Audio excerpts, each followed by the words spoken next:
You're tuned in to Around the Lens, the internet's only live streaming roundtable discussion podcast, featuring Zach Roberts, Ron Hamilton, Travis Keys, and your host, David J. Murphy.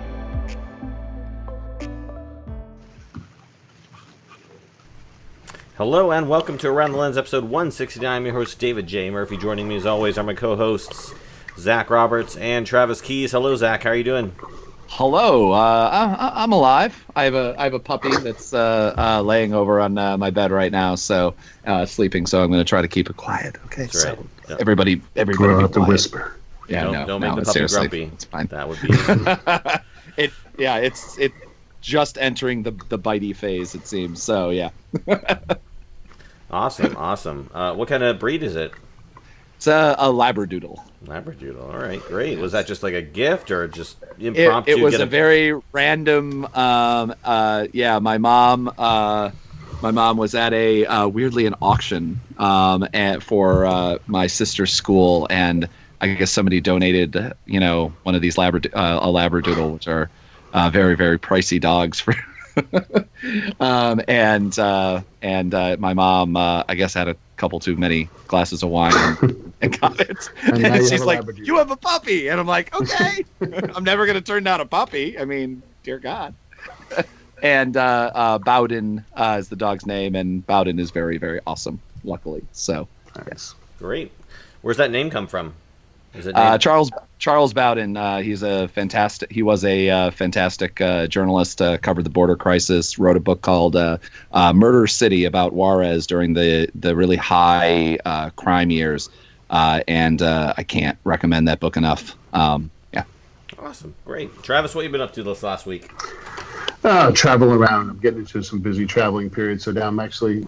You can tell the background is a little different. That's because I'm talking to you from Palm Beach and down in Florida, down here until Wednesday, then back to New York for a couple days, and then off to St. Louis, then Oregon, then California, and Palm Springs for the festival. So I'm traveling around a little bit right now.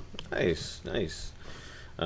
Anything of interest going on? Obviously, you mentioned you're traveling, but anything specific? You said you're going to a festival?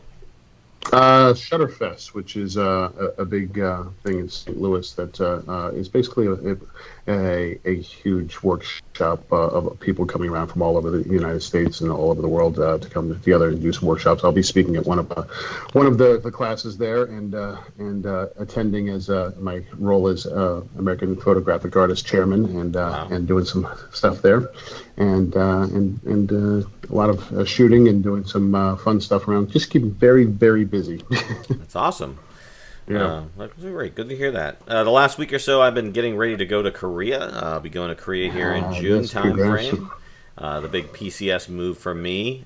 So spent today just kind of getting the house cleaned up. Did some house photography for the real estate site, and just going to be continuously selling stuff, getting rid of stuff, lightening the load before we head over there. So I was luckily got the announcement not too long ago that the whole family would be coming in. So that would be pretty awesome. The Murphy family will be going to Korea. So obviously that will be lending itself to what we're going to have to do with regard to this show. More details for that later, but the show will be probably at a new time. So more to follow as we get closer to that time frame. Well, without further ado, let me introduce our guest for this week, Kevin Eby. Kevin, please tell everybody about yourself.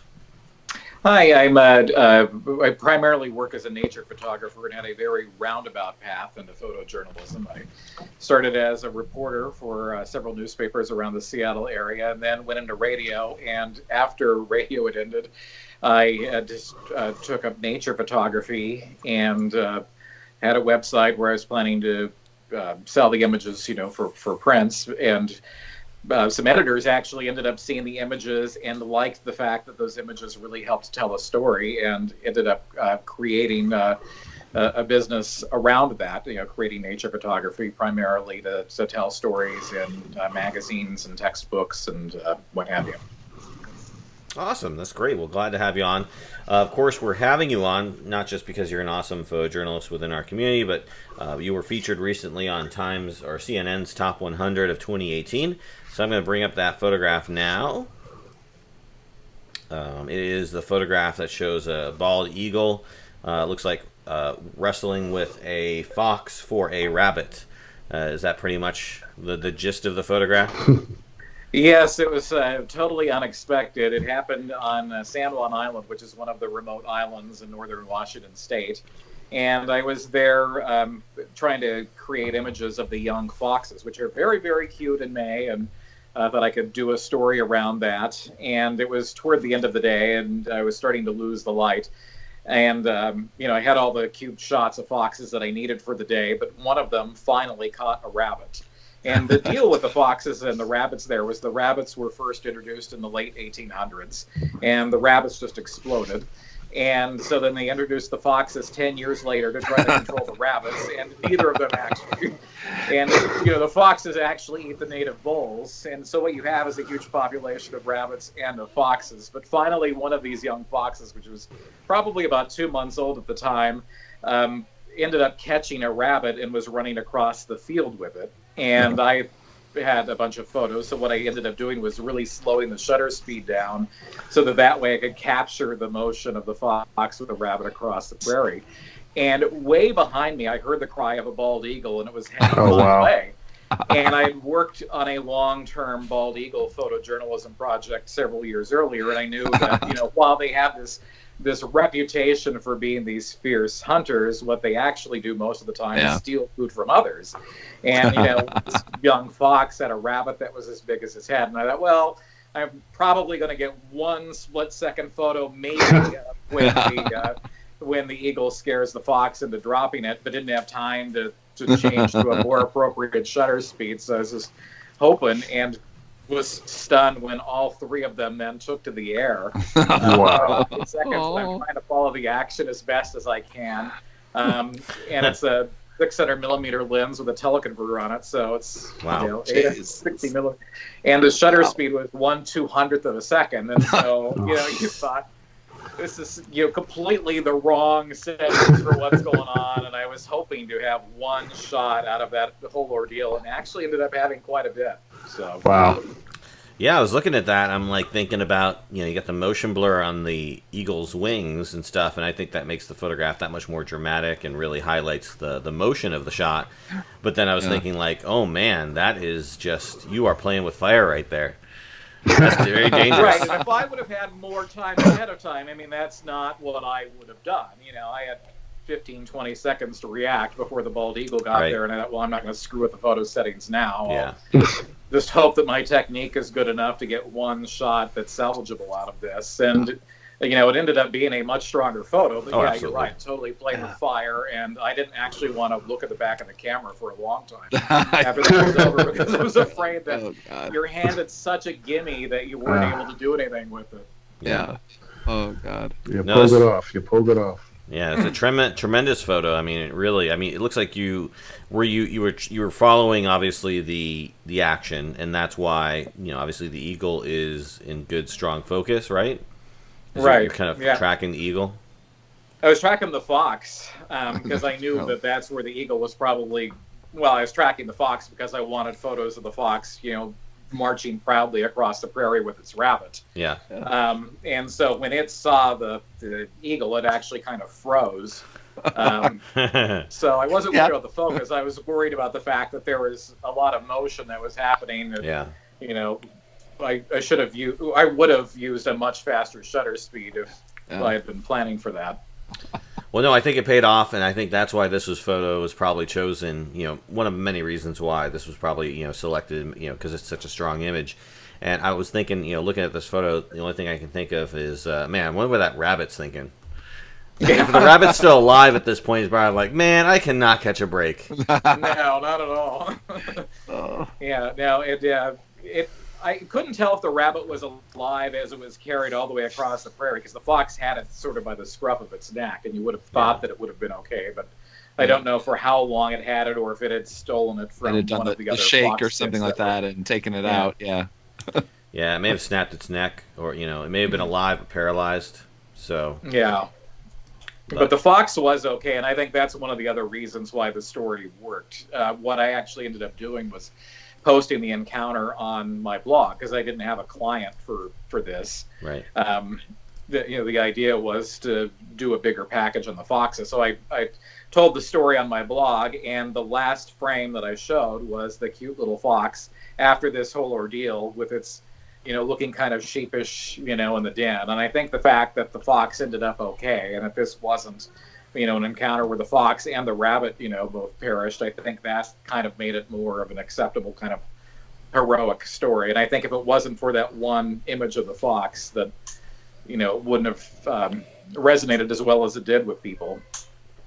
And how did it feel to be recognized on this list as one of the top 100 photographs of 2018? That whole experience was I had thought that I had viral photos before, but it was nothing like that. The phone was ringing off the hook. The Seattle Times had seen the story shortly after it was on the blog, and it ended up on the front page the very next day. I mean, I had worked there for a long time, and How did you initially find out it was picked? That it was picked? Well, I mean, I didn't know that it was on the front page until I actually picked up the paper the very next day. Oh, so wow. That was a surprise. It was a gorgeous layout.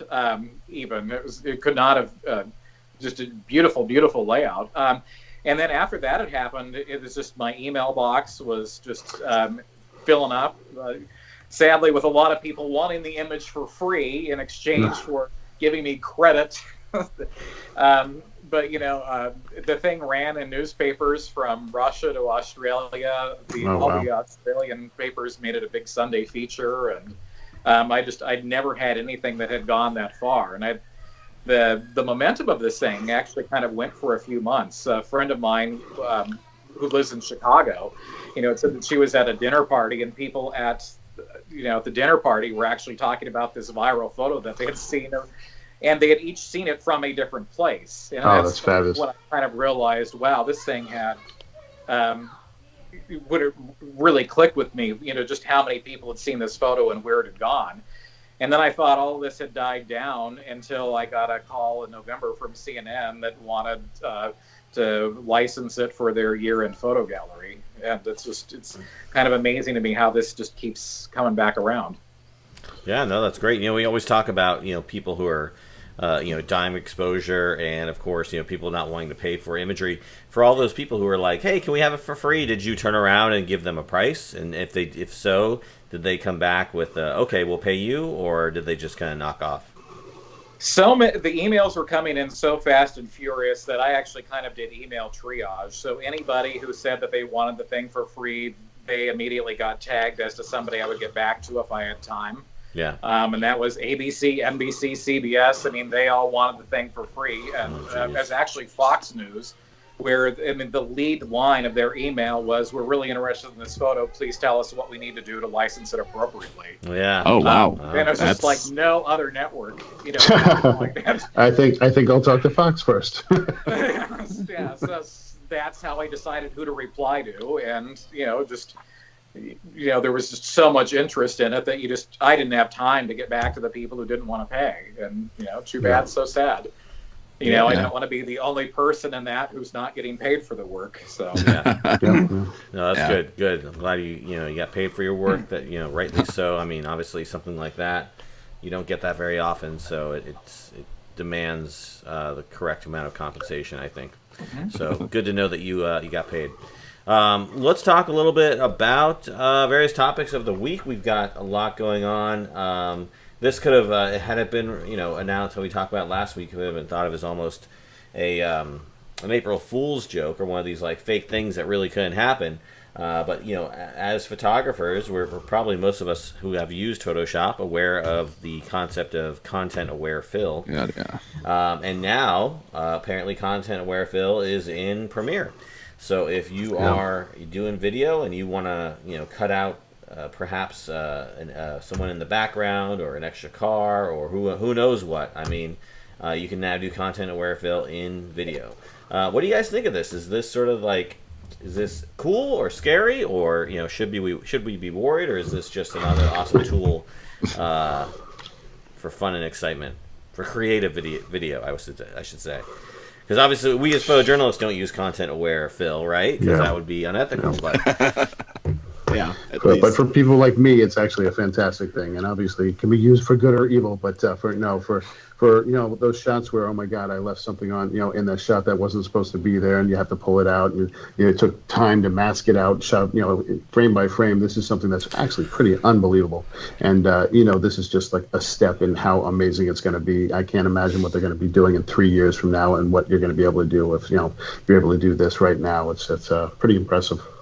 They're going to be able to integrate deepfakes directly into Premiere. So if you want to absolutely have Obama, oh my God, saying something about President Trump, then there you go. You can make that happen.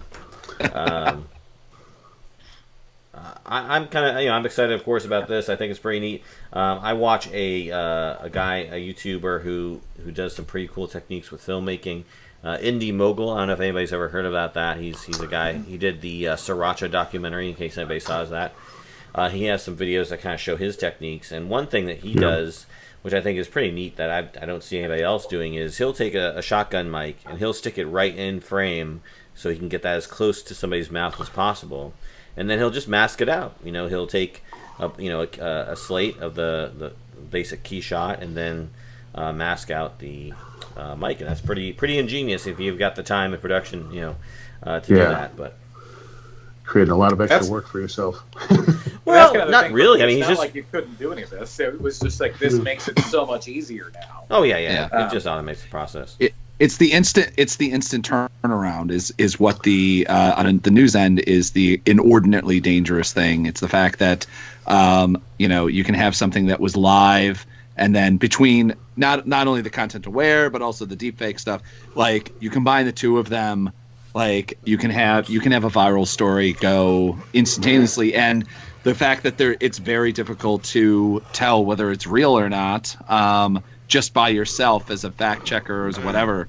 I can't say how completely terrified I am from this future when it comes to news. I mean, like we go back and watch taking over, don't you? Go back and watch the movie Wag the Dog, like back at and think about like the amount of set production and things like that you'd have to do this sort of thing. And now it's just like wave of a hand, and some as Trump's some 400-pound kid with a computer in New Jersey can do it in 20 minutes, and like it's beyond bad.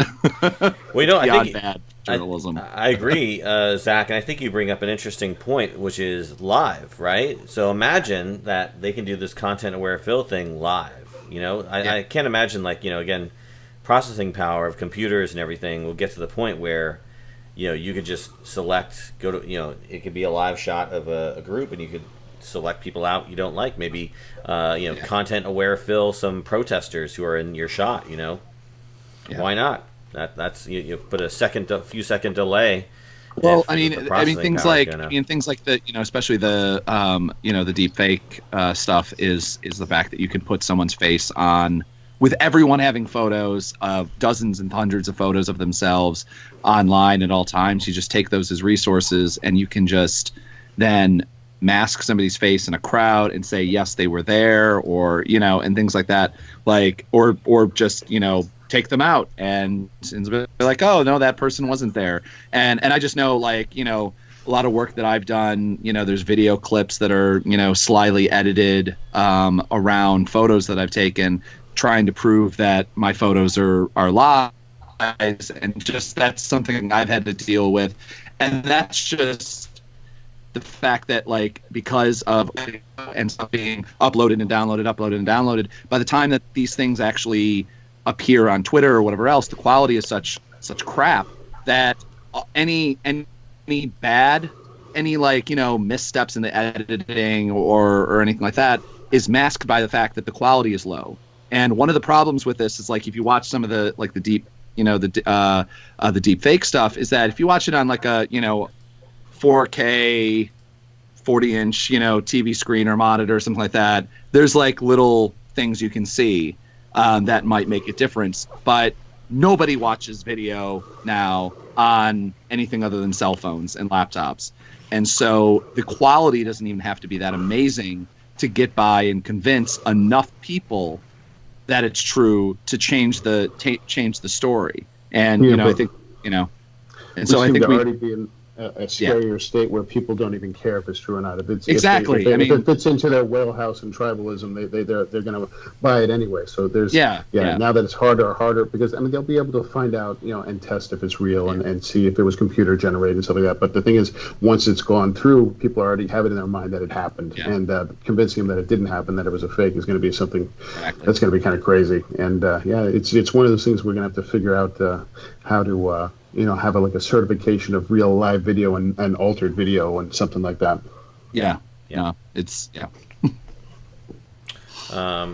Probably not too much use for the content-aware Phil in the nature world. Right there, Travis? I'm sorry, there, Kevin? All right, Kevin, I accidentally muted you, Kevin, so you just need to unmute yourself. There we go. There we go. All right, can you hear me now? Yes. No, I think there's always been a lot of use for content-aware Phil in nature photography, and it's hard to detect. Yeah. There have certainly been a number of photographers who would try to, for example, make an African migration look much more spectacular by just, cloning in an extra 50 wildebeest across the river. And, the deal is the way that's policed is by your reputation. Once you get caught with that one time, you're doomed. And that's all you have in this business is your reputation. If you're not somebody who's trustworthy, you're not going to be able to license the images to halfway decent places. When I've done pieces, that have run in National Geographic or wherever, those images are vetted and they know what I shot before and after. And, if the shot that I'm trying to sell is authentic for that. It's, while the technology allows you to doctor one frame and, you think you can get away with it, most places, of any that are reputable at all, do want to see your outtakes and stuff that are around it. And I think it's also harder to shoot something where nobody else has been. I think that a lot of this verification is also almost crowdsourced in a way. When I photographed the bald eagle and the fox, there were other people that were in that prairie then. And if I had turned that into something else, they would have seen it in the Seattle Times. Right. And people would have come out of the woodwork. Yeah. So, even though you can technically think you can get away with the thing, I think we're also in an age where it's just you're never alone, and there are always other people that, are out to doubt you and are ready to prove you wrong. Someone with an alternate angle of the shot. Yeah. Well, I think it's neat, especially for more of the creative filmmaking type. I think it's neat. Again, the only thing I could think of using it for is what I was talking about before, where just kind of select the area where the boom mic is in place and kind of deleting it, and this is a static sit down interview, not moving it around. But I definitely see this being used in definitely creative filmmaking and kind of speeding along a lot of the type of creative stuff that they do there. I'm still trying to find the tweet. ProPublica actually posted a series of videos about just literally it was a cam video from a car and watching this minivan that they claim it was just this took our video editor 5 minutes to just remove this minivan out of the lane to the right of them. And it was just and they're just and you can't tell the difference again because of web video, and I don't know what it looks like on a computer monitor or something like that, but you're watching it. I'm looking at it on a Twitter video, which the resolution's terrible, and it's on my laptop or on my phone. But it's just one of those the fact that they were able to do that in 5 minutes, and the fact that I know that my one of my good friends is Brooke. She's the former editor over at Snopes, and she works at a truthnotfiction.com, I think it is now. And she's a fact checker, and her entire life is just going through and trying to figure these things out. I joked with her. I'm like, yeah, I'm sure you're drinking today. She's like, I never stopped drinking since 2016. But yeah, no, I mean, we talk about this sort of thing a lot because, I mean, in photos, thankfully people are for the most part lazy. That's one of the big things about photos. Because she'll send me over some things to photo-wise to look at occasionally. But the video stuff, I don't even know what to look for. I don't have. I've been doing Photoshop and journalism, and that's a bad combo of two things. But I didn't mean to say it that way. Just like I've been doing Photoshop since zip disks were a thing back in 2003. So I know to look for the pixels. I know what to look for. But with video, you can't just look for, it's not the Lee Harvey Oswald photo, the one with the rifle and that sort of thing in the backyard. You'd be like, well, the shadows are all off. On video, everything's continually moving, and so there's not the same things to look for to try to see what the truth is. There's just a whole different things to look for. You're just not used to looking for them. They're all there. It's the same things to look for. But you can spot these things because we've had these fake. You have all these kids now making these viral internet videos where someone will get hit by a car and it didn't really get hit by. And you can spot things in certain frames and shadows, and it's the same type of thing. But it's getting trickier and trickier. Well, hopefully, thank goodness we have Captain Disillusion. In case you didn't know, he is the best at debunking online viral videos, and I think it just goes to show you have to be, especially now more than ever, you're going to have to be very aware of what you're looking at and basically not trust anything until you can see it from a couple different verified sources. And it's just like with photos and everything like that, now you just got to be especially more concerned, and hopefully people will be smarter, maybe try harder to look up what they're seeing. I know that's kind of been the trend, and I've seen some other people try to push that, be more skeptical about what you see. So now it's just going to find its way into more and more videos. Not that it wasn't already, but it'll be faster and more furious. Let's just say 2020 is going to be fun. I'm looking forward to it. Campaign videos. Oh my God. Gosh. It's just, deep fake campaign videos. I can see it now. Adobe has already demoed a thing where they can take, just half an hour of someone's speech and actually type in things live and have it sound like it's you talking. It's. I saw that demo. So you mix that with video. Yeah. It's unbelievable. It's pretty crazy. Throw that in with some deep fakes. Bada bing, bada boom. Yeah. All right.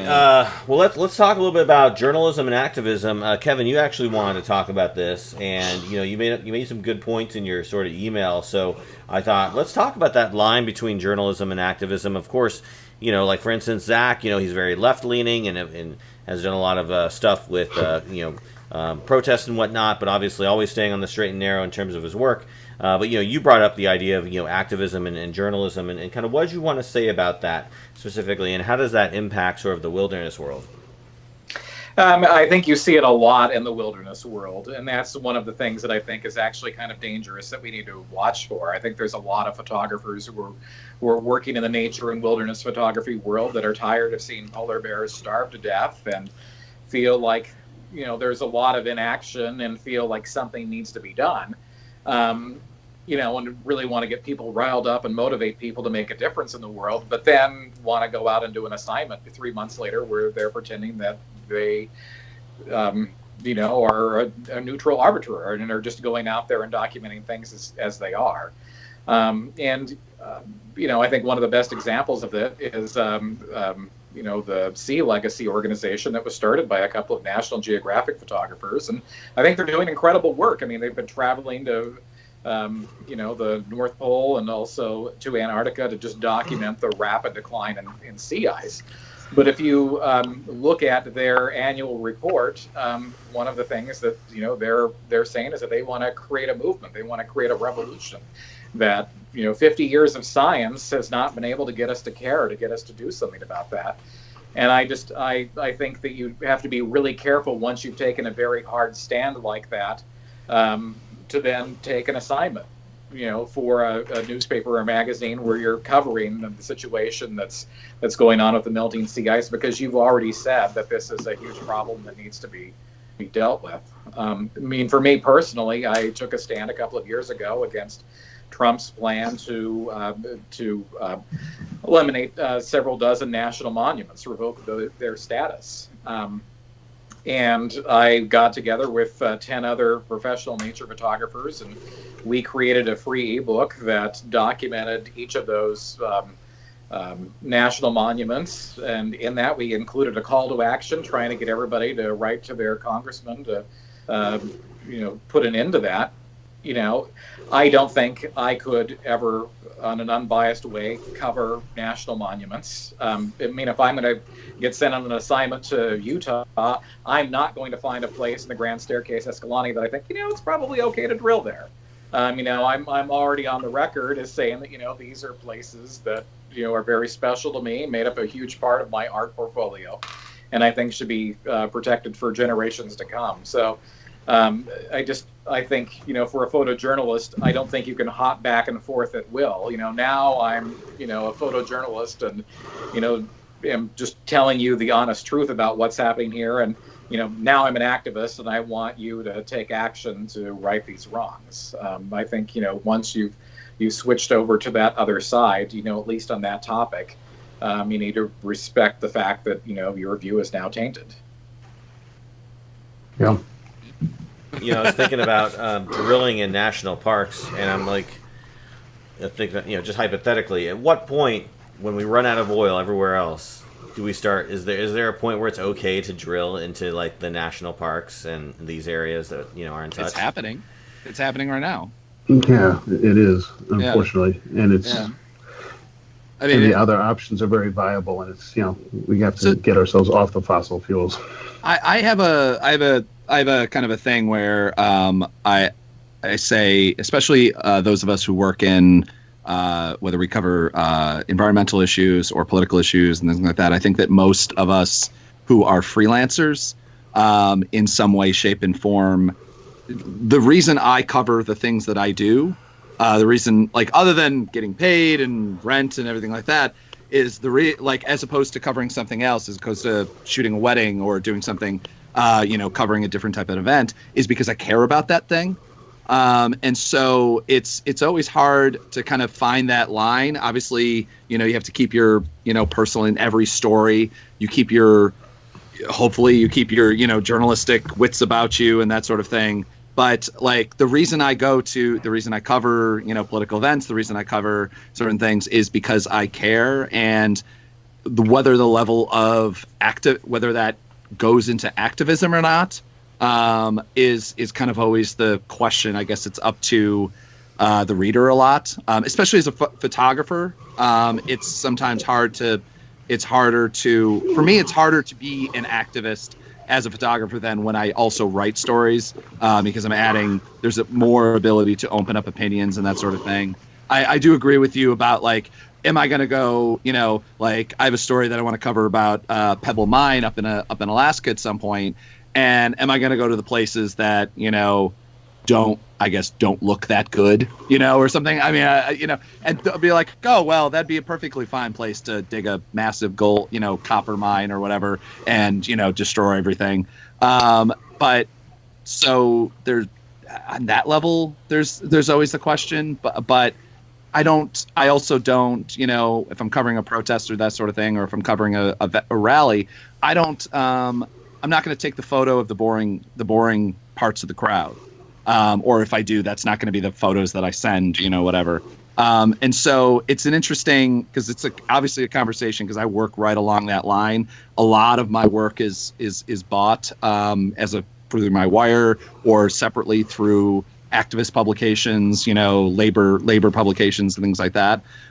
So I think it's a conversation that we need to continually being had, not only in our community, photojournalists, but also within ourselves, and kind of keeping check on ourselves that we're not doing the job of the activist, but at the same time, not doing the job of somebody who wants to, maybe wants to burn down the entire rainforest or something like that. Where I was just like, am I gonna take a job from Exxon to go to Prince William Sound and photograph how nice it is and how good the seafood is? No. Like, no matter how much they pay me, nah, I'm good. I think, a lot of this, you don't have to show that there are the same number of people who deny climate change as believe it exists. That's not telling the truth either. I mean, for me, the difference between activism and journalism is whether you're trying to persuade somebody or whether you're seeking the truth and reporting it fairly. Yeah. And, it's once you've tried to persuade people that, no, this is what you need to be doing, I think that calls your judgment into question. Yeah. And when we already have an administration that's at war with the press and is, you're just giving fuel to that fire if you're already on record as having a view that's on one side or the other. It is interesting because I think it's really difficult because I dabble in nature, nothing like the work you do. But like I have friends that, I have these conversations with, and I don't know. I know very few nature photographers who do it as a living that aren't, even if they wouldn't call themselves environmentalists, aren't environmentalists. And so I'm just curious. I mean, do you know? I mean, like, are there? Because I know a ton of political photographers who are all across the board on spectrum on whether they're political nihilists or whether they're red hat wearing Trump supporters when they're off the clock, or they're black shirt mask wearing anarchists as well. But it's just funny because with nature photographers, I personally don't know a single one that is like, yeah, no, I'd totally take that job for Exxon that, was trans. So it's just coming as you bring up the conversation, it's like coming from a person who works in this world of, journalism and photography, the sort of thing. It's interesting. It's even more so an interesting conversational point that I got to imagine it's got to be a conversation within the nature photography world quite a bit too. It's like, where do you walk that line of, just being like, well, I might as well just shoot for Greenpeace always, that sort of thing. Mm-hmm. And that's, sort of it. I mean, I don't know a single nature photographer who, got into that because they don't care about the environment. Exactly. Everybody who has ever been in that field, from Ansel Adams, rose through the ranks of the Sierra Club and single-handedly took his photos of the Sierra Nevada around Congress to get Kings Canyon set aside as a national park. I mean, this whole field has a rich history of people who've advocated. But it's just, now you're in a point in time when you're debating things around global warming and how much of that we played a role in that. And I think the dangerous line then that you sort of have to be careful of is whether or not you firmly planted yourself on one side or another, or if you're actually seeking the truth and reporting it fairly. Yeah. I mean, I'm not saying that, you shouldn't show that polar bears are starving. I mean, that is happening. But, once you've then gone on the record that this is caused by us and you need to do this, this, and this in order to counteract that, you probably then should be working for Greenpeace.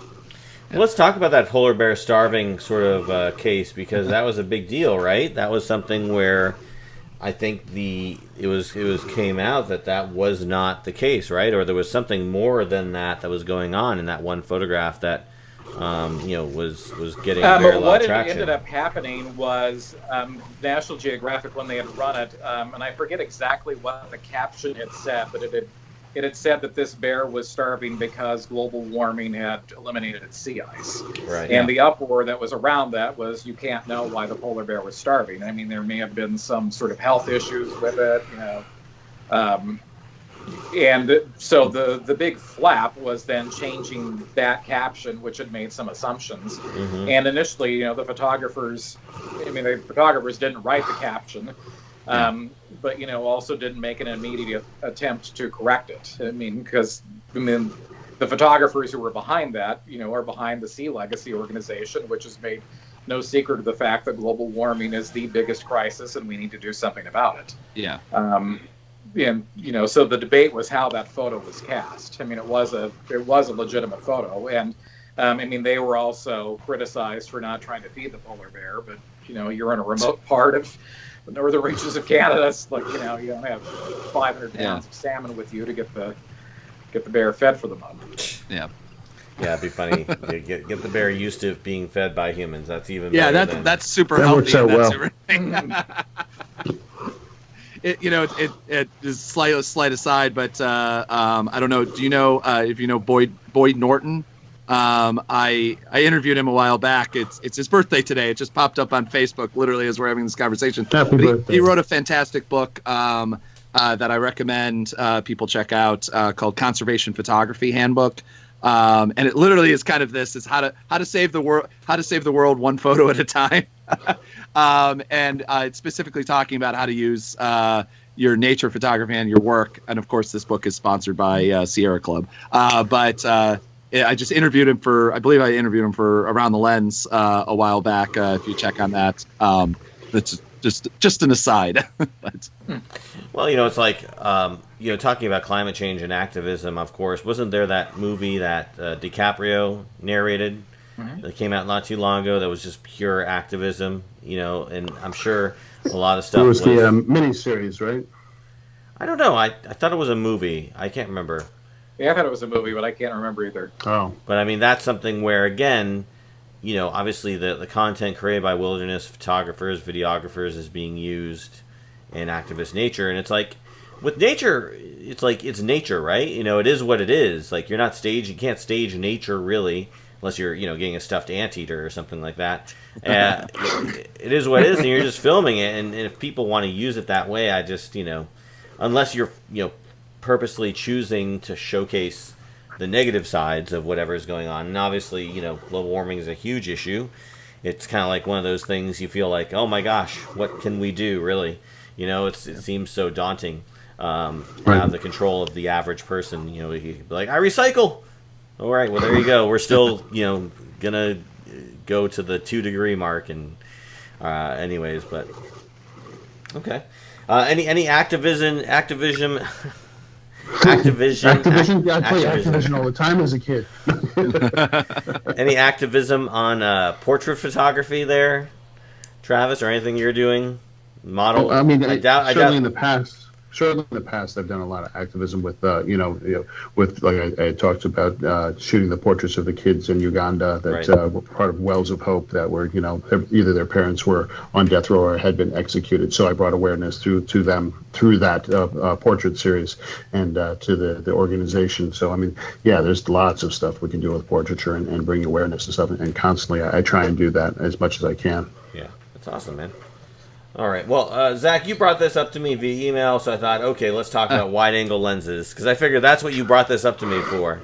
Or you just wanted me to look at a Micro Four Thirds wide-angle lens, but I figured, what are your... Oh, okay. I thought it was the other. I was like, wait, what's the... Well, we're going to talk about that in a second. I figure we'd lighten the mood a little bit before we go into something that's more dense and talk about equipment, specifically not Micro Four Thirds, wide-angle lenses.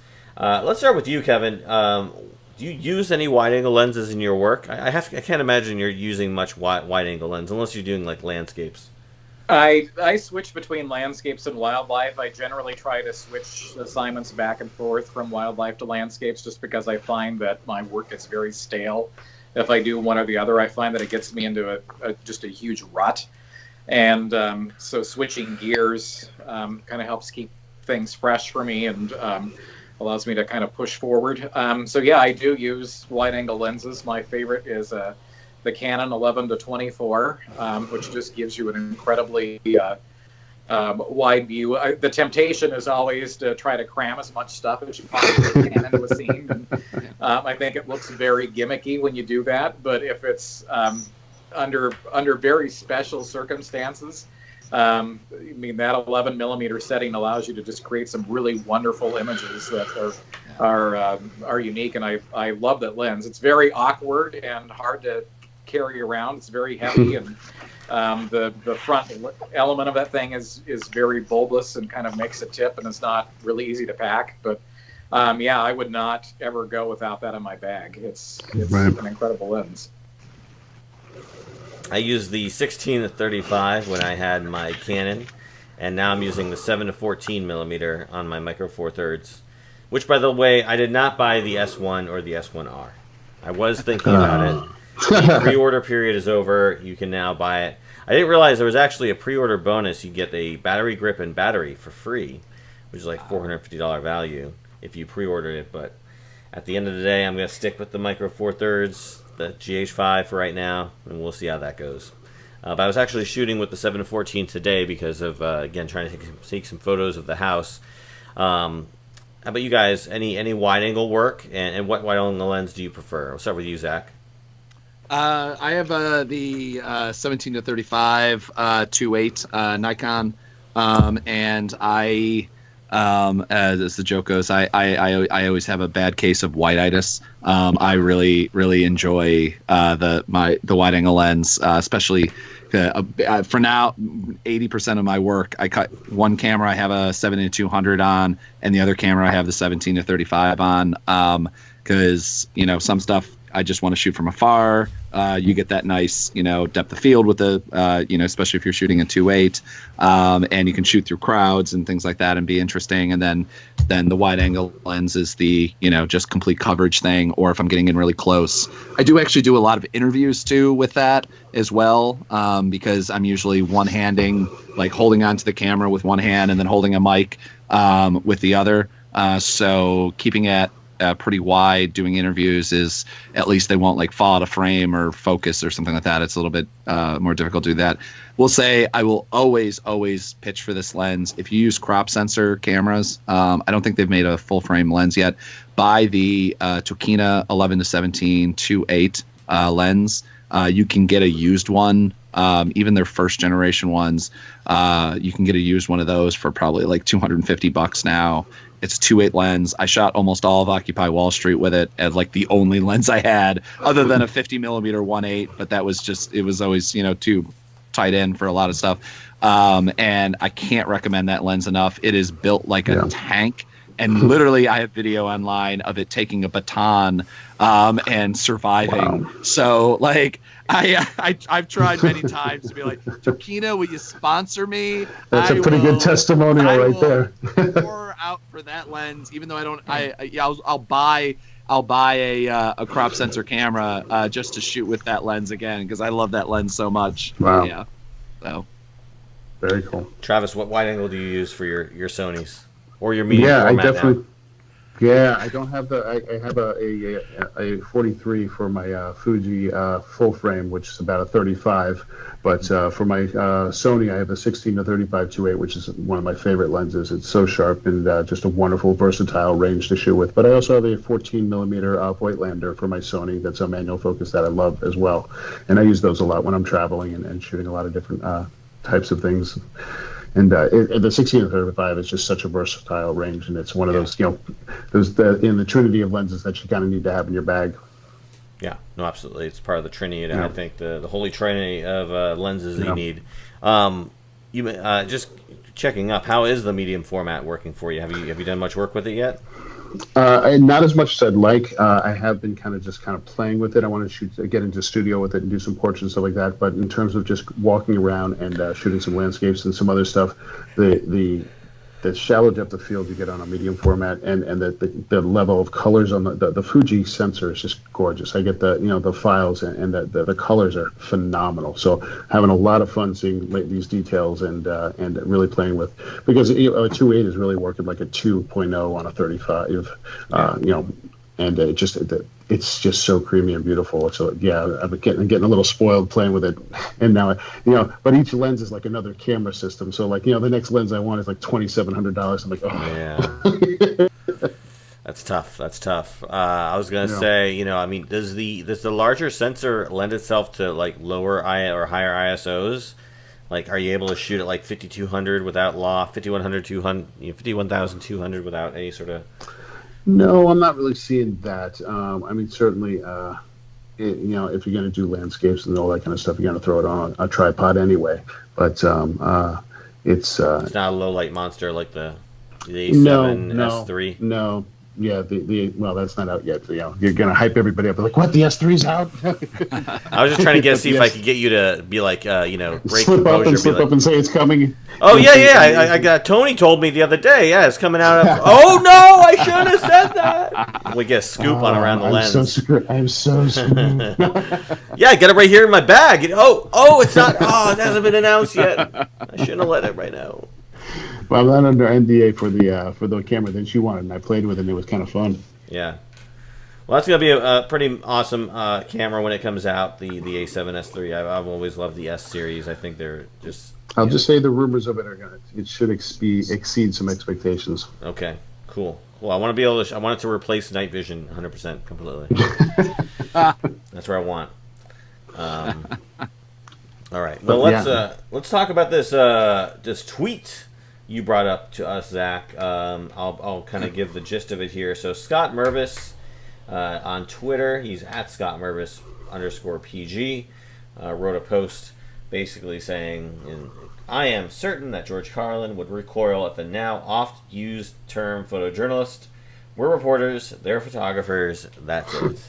And so Tim Ty commented on this, basically, talking about how kind of silly this tweet was, and the idea is how disrespectful it is to photojournalists and what they do and who they are, and kind of saying this is just demeaning essentially to their career field. And Zach, you brought this up, so why don't you go ahead and talk about what you think about this, and kind of what kind of struck you about this whole scenario. Well, you know me, I don't really like causing a problem on Twitter or anything like that. So it's rare that I bring something up. You tweet too much.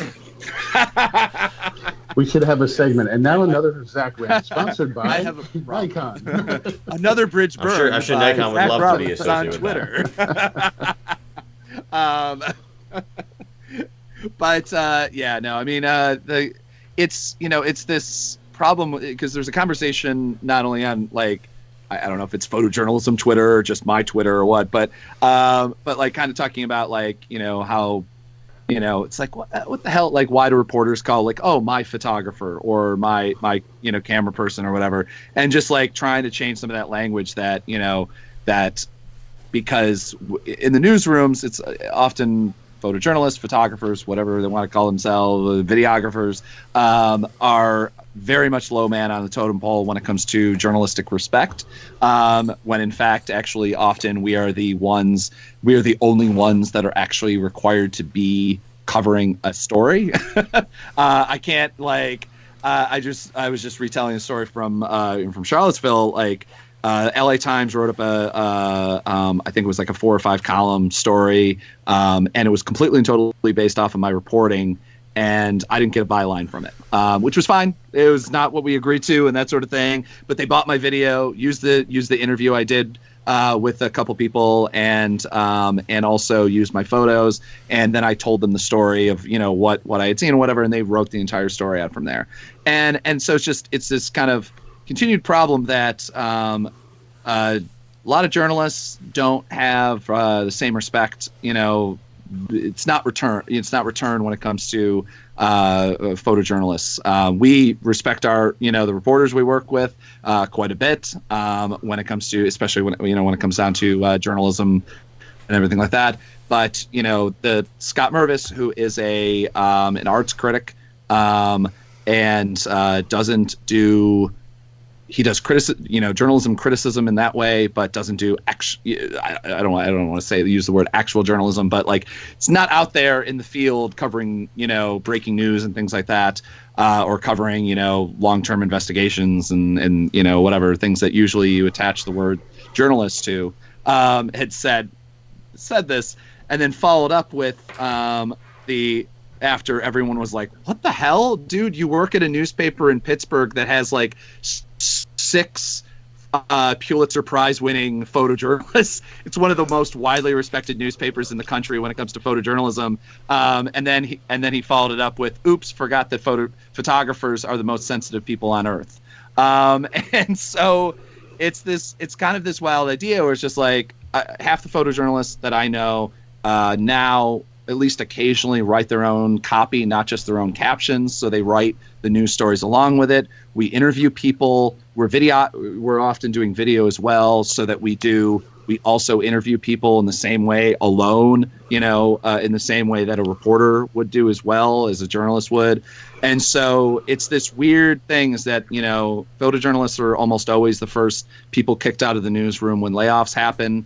Photojournalists almost never. I've yet to be able to find where a photojournalist has moved up the ranks to become an editor of newspaper. I've yet to find it.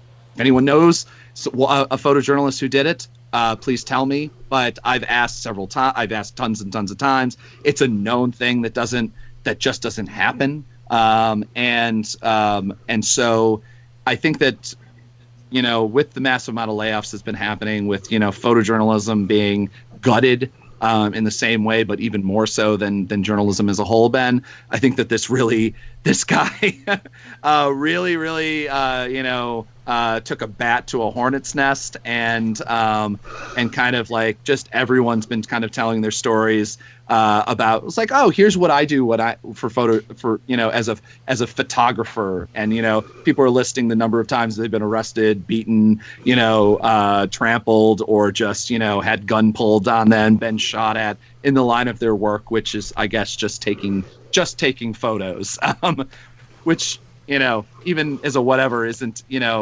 thing, but it's just like, we do the work of journalists, and but we also, on top of it, we take photos, which we take photos as journalists as part of that too.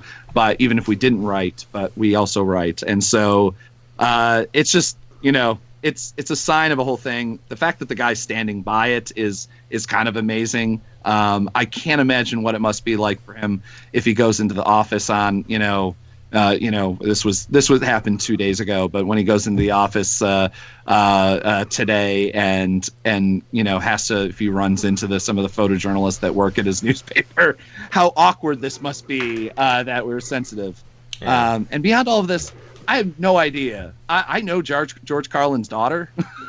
And I have no idea what George Carlin has to do with this. Like, I must have missed some act where he talks about photojournalists or something.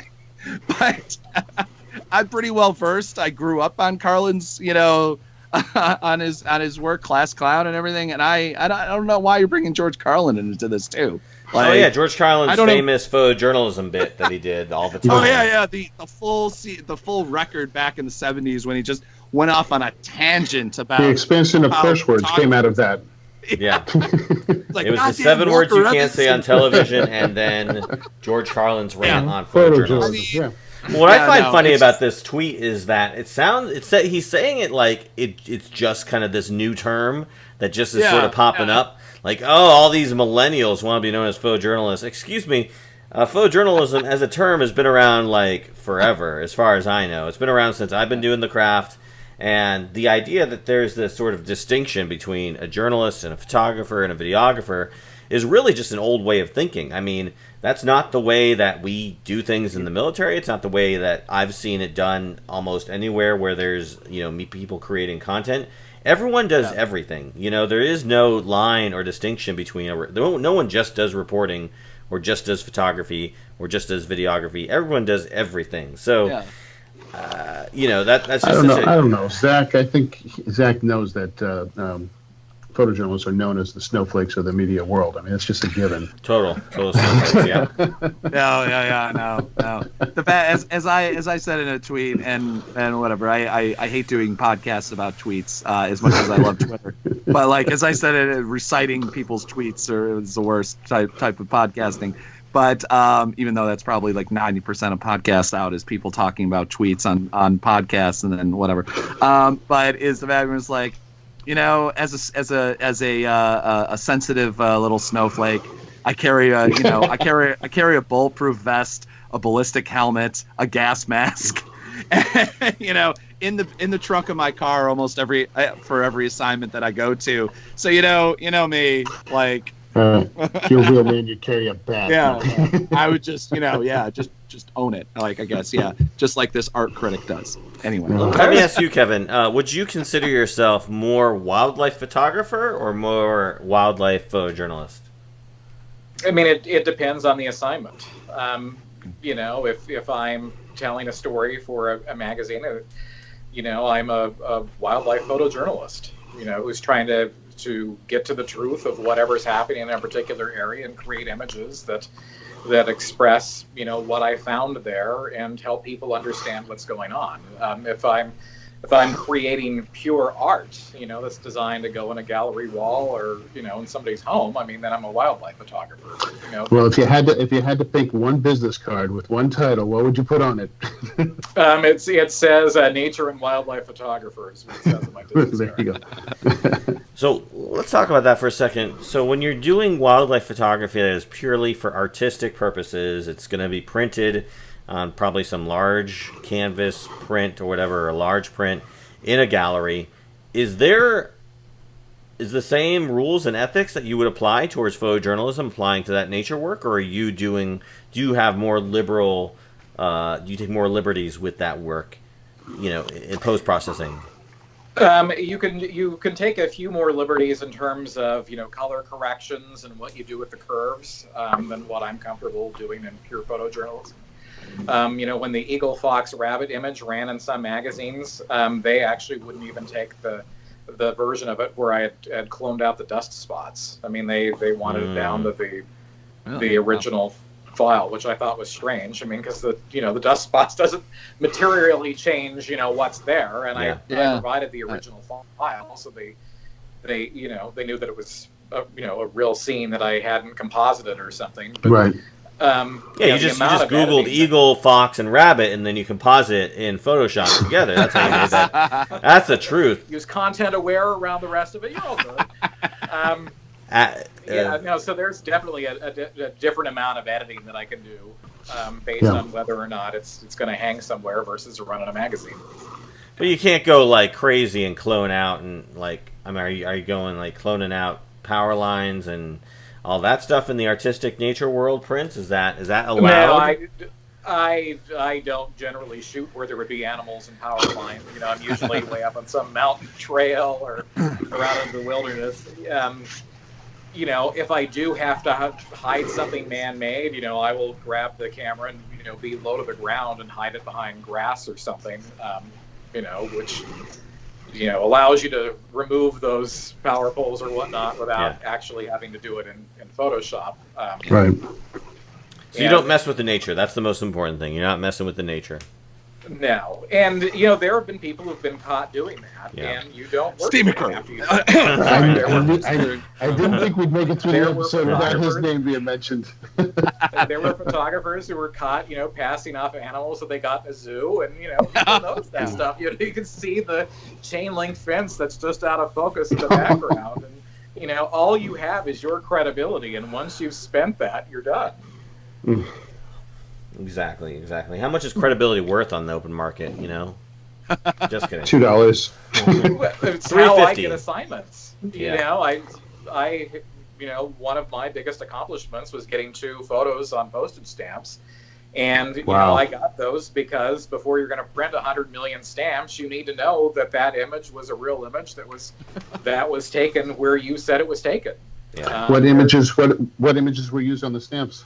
One of them was the Northern Lights over the North Cascades, which ran last year. But the first one was for the National Park Centennial. In 2016, they did a series of 16 stamps of different national parks. And, you know, the stamps were like double wide. And they ended up printing 100 million of them. And had big events in each of the parks. And it's, you know, before you do that, you know, you want to make sure that the photographers who are supplying you images, you know, gave you images that, you know, were what you printed. Did you get an approval of a proof when they sent it to you? Do you get to see it before it gets run, or do you get to say, No, I did get to see a proof, but I didn't get to make any changes to it. Yeah. You know, when they sent the proof, I had to verify that they didn't accidentally flip the image or adulter the colors. You know, I had to verify the truth of it, but I wasn't allowed to, you know, hey, could you not type over that part of the... You should have been like, hey, listen, there's a lot more dust specks in this shot. I need you to reintegrate the dust specks. Yeah, I mean, we did talk about, Dave, do you remember this story? We talked about how the post office was being sued because the Statue of Liberty from Vegas. Statue of Liberty. They used a photo of the Statue of Liberty in Las Vegas, as opposed to using the actual Statue of Liberty. That's funny. And somehow it made it through, and it was also a stolen photo or something. And so it's somebody really messed up that day. It's like, so clearly they learned from that lesson, because that lawsuit's been going on for a while. That person was not on duty for either of mine. Oh my God! I always love those stories where it's like, wait a minute. No. It's like, wait, it could have just been easy and just like literally send in any photo. All right, well, let's close up this week's show and talk about our top 5 essential camera kit items. So what are these top 5 things you take with you? Obviously, besides the camera, but what are the top 5 things you think are need to be essential part of your kit? They could be lenses, they could be accessories. What do you take with you? We'll start with our guest, Kevin. What are the top 5 things you need with you when you go out to shoot something? I always take 3 lenses at least. The 11 to 24, the 24 to 70, and then a 100 to 400. I always take a circular polarizer, because oftentimes I find that I have to cut glare or what have you. And then I also use split neutral density filters. So I guess that would be my 5. Anything non-traditional? Like a power bar or bug spray or... It depends on what I'm trying to do. I actually use pocket wizards to trigger the cameras from a fair distance away if I'm working with wildlife that scares easily. I like that better than the remotes that only work for 20 feet. I mean, the pocket wizards, you can flash them from 100 feet away and get a pretty good rate. So that I take. I also have a robotic tripod ball head that I sometimes use if you're expecting birds or whatnot to be in a certain area and you need to kind of get away. I can use my iPad to move the camera around and reframe the shot slightly. And what camera do you use?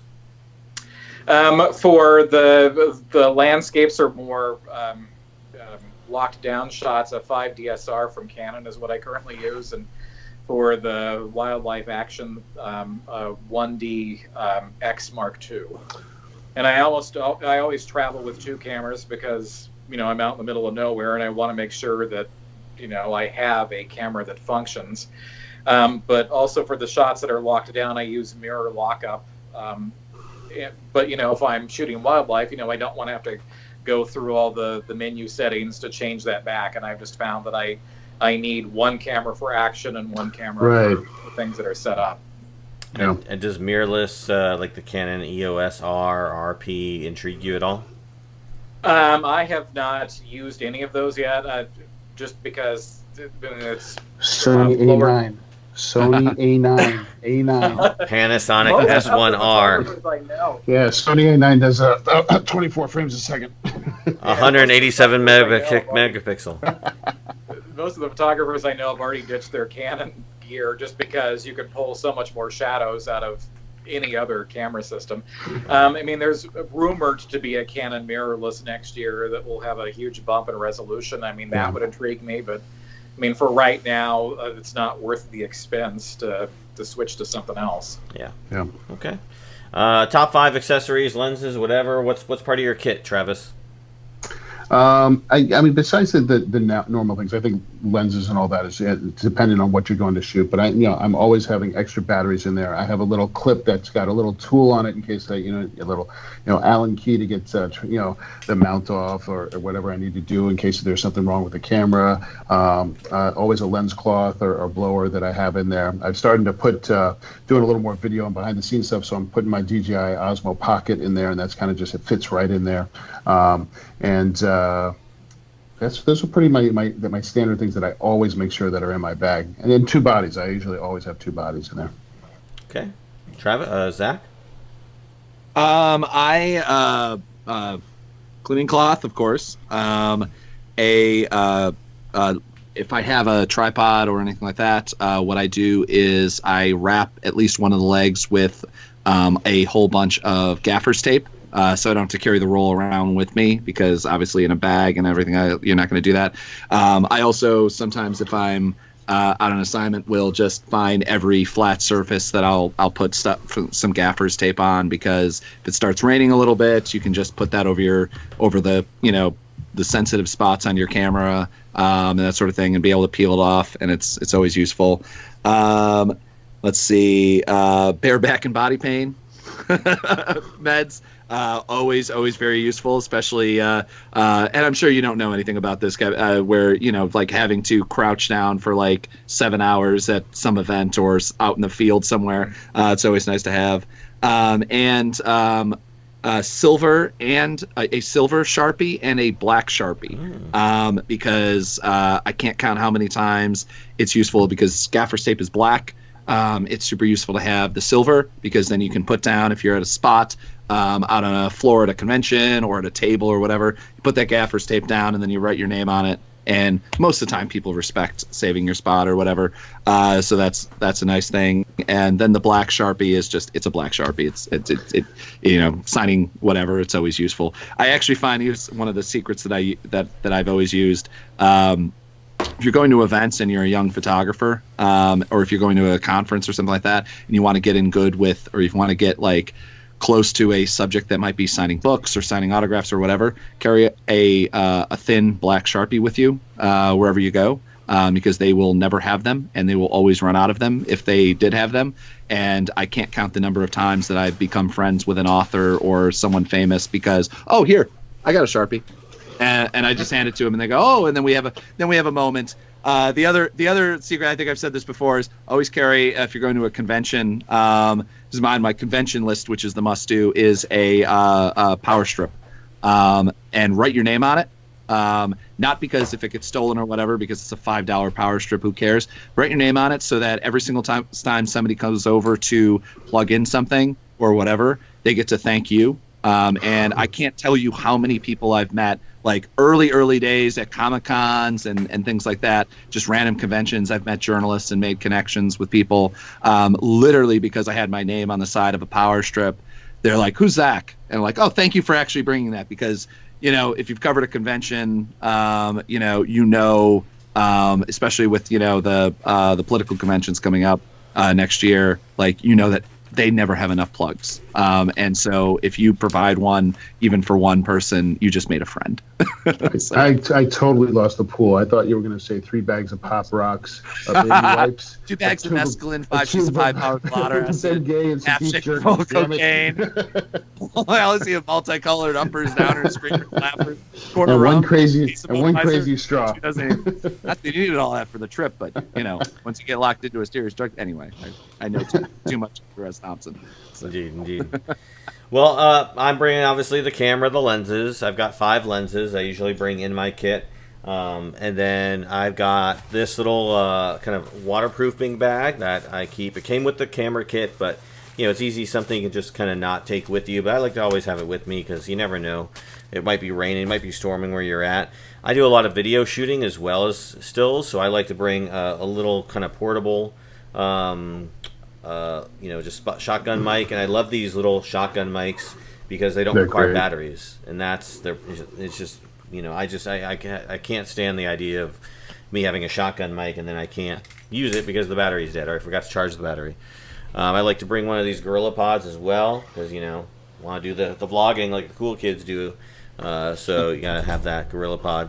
Beyond that, I like to bring a notebook with pen and paper. I mean, it's pretty standard fare for any photojournalist. I mean, obviously, most times I'm using my note to take notes, but in case that thing's dying or I'm on life support with it, I always like to have the backup paper and pen capability. Beyond that, I kind of have to go with you on Travis. I like to have the cloth, the cleaning cloths, and the blowers, and all the fun stuff that comes along with that. So beyond that, nothing too crazy or unorthodox. But that's it. All right. Well, thank you so much. Nice. It's been an awesome show, everybody. Kevin, thank you so much for being on the show tonight. I really appreciate it. Is there any place or anybody? Please tell people where they can find out more about you or anything else you'd like to plug. Oh, my website is livingwilderness.com, which has links to the whole Eagle, Fox, Rabbit story and my book on eagles. Okay. Nice. Is that? Can they also find that ebook you mentioned? Yes, yep, it's all right there. Uh-huh. Awesome, great. Well, Wilderness.com. Awesome, thank you so much for being on the show.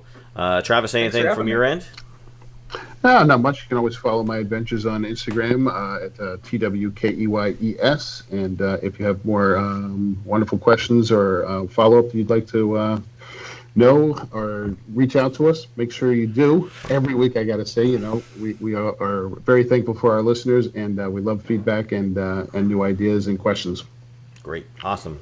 Zach, is there something you'd like to let the audience know about? Oh, the puppy. Aww. On cue. This is if you're wondering why I haven't been on Twitter and Facebook as much as I usually am for the last 2 days.